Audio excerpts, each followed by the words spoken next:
Hello everyone and welcome. In this video I'm going to walk you through how to reset Zoom password.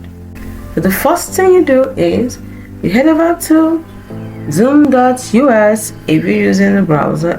If you want to use the app on your phone, just simply sign in using the app on your computer, I meant.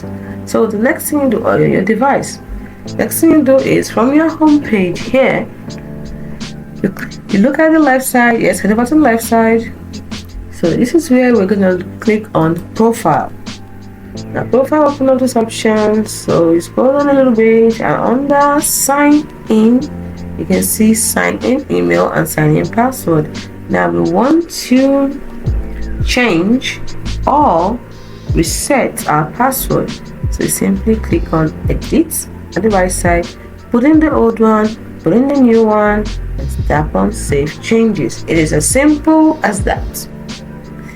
Hope you found this video helpful.